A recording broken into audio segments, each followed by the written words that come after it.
नहीं जाता बीजेपी को, इसलिए 16 रैली मध्य प्रदेश की राजधानी भोपाल से बहुत ही जाने माने और चर्चित राजनीतिक मामलों के पत्रकार और सीनियर जर्नलिस्ट अरुण दीक्षित जी हमें ज्वाइन कर चुके हैं। दीक्षित जी, क्षमा चाहता हूं, आपको ज्यादा इंतजार करना पड़ा। आप कैसे हैं? आपकी दिवाली कैसी रही? और सर, अब दिवाली का धमाका करो और सबको बताओ कि मध्य प्रदेश के मन में क्या है। ब्रजेश जी, मैंने प्रवक्ताओं को सुना, सबका हक है अपनी अपनी बात कहने का और सबको लग रहा है सब जीत रहे हैं, लेकिन सवाल यह है कि 230 सीटें और उन सीटों पर मतदाता जिस तरह से बिहेव कर रहा है, जो आपने पहले कहा कि मन नहीं खुला है, लेकिन उसने मन बना लिया है। और मध्य प्रदेश का मतदाता, उसको दोनों तरफ से लालच देने की कोशिश की गई। कांग्रेस ने भी बहुत लालच दिए हैं, बीजेपी ने तो दिए ही दिए हैं जी। उसकी मानसिकता को समझकर ही नरेंद्र मोदी जी ने, प्रधानमंत्री ने अपनी पूरी ताकत लगाई। आप सोचिए कि मध्य प्रदेश में चेहरा कौन है? चेहरा प्रधानमंत्री नरेंद्र मोदी है। मोदी के मन में मध्य प्रदेश, 17 साल के मुख्यमंत्री शिवराज सिंह चौहान पीछे हैं। ये कहीं ना कहीं, जो भाजपा के प्रवक्ता कह रहे थे, उनका संगठन बहुत मजबूत है, पन्ना प्रमुख है, बूथ प्रमुख है, बहुत अच्छा संगठन, बहुत पुराना है।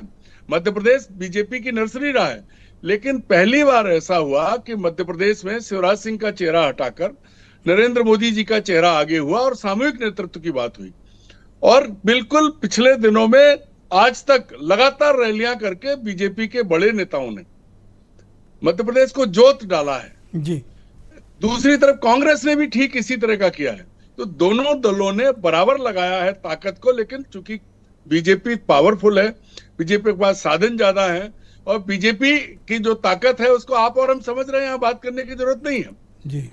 सर, मैंने एक चीज और महसूस की जो मैं आपके समक्ष सवाल के रूप में प्रस्तुत कर रहा हूं कि इस बार किसी प्रोपोगेंडा में, चाहे वो कांग्रेस का हो या बीजेपी का हो, मध्य प्रदेश की जनता ने हाथ नहीं लगाया। तो क्या कोर इश्यूज पे ही लोग फोकस कर रहे हैं? ऐसा है?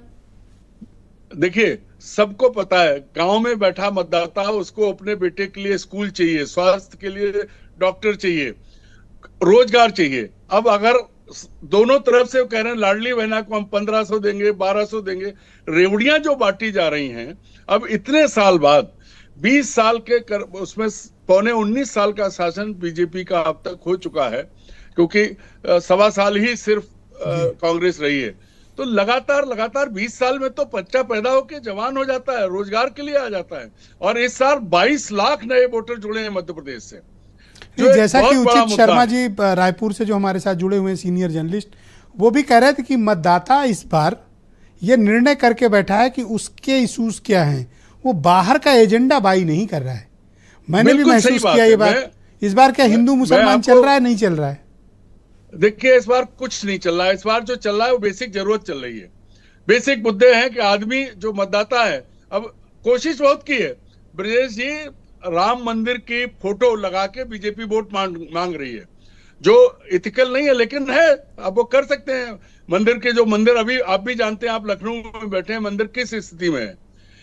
पूरी बातें जिस तरह की गई, अब 1993 में भी राम इनके काम नहीं आए थे। तो हिंदू मुस्लिम भी पीछे है। कोर मुद्दे जो हैं वो है बेसिक जरूरतें, क्योंकि आज जैसा कि प्रधानमंत्री कहते हैं, मोदी है तो गारंटी है, मोदी है तो मुमकिन है। पर आपको बता दूं कि अभी एक वीडियो मोदी के मंत्री का आया है। मध्य प्रदेश में कृषि मंत्री चुनाव लड़ रहे हैं, केंद्रीय कृषि मंत्री, उनके बेटे पर आरोप लगाता हुआ उनके बेटे का एक वीडियो आया है, जिसमें हजारों करोड़ के लेन देन की बात हो रही है, डील की बात हो रही है, जो आखिरी समय पर आया। और इस पर आज तक प्रधानमंत्री ने एक शब्द नहीं बोला है। 8 दिन से ये चल रहा है, ना वो मंत्री बोले हैं, कोई नहीं बोल रहा है। तो ये जो बड़ा झटका लगा है आखिरी समय पे, ये समझ में नहीं आ रहा है, क्योंकि आप समझ लीजिए मीडिया में नहीं जाती हैं चीजें, आप डिस्कस कर रहे हैं, लेकिन जो देश का जिसको इस बार मैंने एक और परिवर्तन महसूस किया है कि इस बार पर्सनल बेनिफिशियरी स्कीम्स, चाहे छत्तीसगढ़ हो या मध्य प्रदेश हो, यहाँ ये पर्सनल बेनिफिशियरी स्कीम्स बहुत हावी रही हैं। किसी ने कहा 2500 में खरीदेंगे, अगले ने कहा 2700, दूसरे ने कहा 2900, अगले ने कहा 3300 में खरीदेंगे। ये बड़ा परिवर्तन का संकेत है सर, लोग डिकोड नहीं कर रहे हैं इसको। नहीं, वही कह रहे हैं कि बोली लग रही है। सवाल ये है कि बोली लग रही है कि मैं इतना दूंगा, अच्छा तो मैं इतना दूंगा जी। ये सबसे बड़ी चीज है, ये राज्य कर्ज में डूबा है, बजट से ज्यादा इस राज्य पे कर्ज है। जी। जिन जिन योजनाओं को लेके बात की जा रही है, यहाँ पोषण आहार की व्यवस्था पूरी नहीं हो पा रही, अटक रहे हैं, वृद्धावस्था पेंशन नहीं पा क्योंकि बजट पैसा नहीं है। सरकार जो लाडली बहना योजना लाए उसमें दूसरे विभागों का पैसा काट के लगाया गया है। आखिर आएगा कहां से? जब आप हर चीज बांटोगे, आप रोजगार के लिए भी स्टाइपेंड देने की बात कर रहे हो, क्या 20 साल में एक राज्य को आप खड़ा करके दौड़ा सकते हैं? लेकिन यह नहीं हुआ है। दीक्षित जी हमारे साथ जुड़े रहिएगा, डिबेट को एक राउंड आगे बढ़ा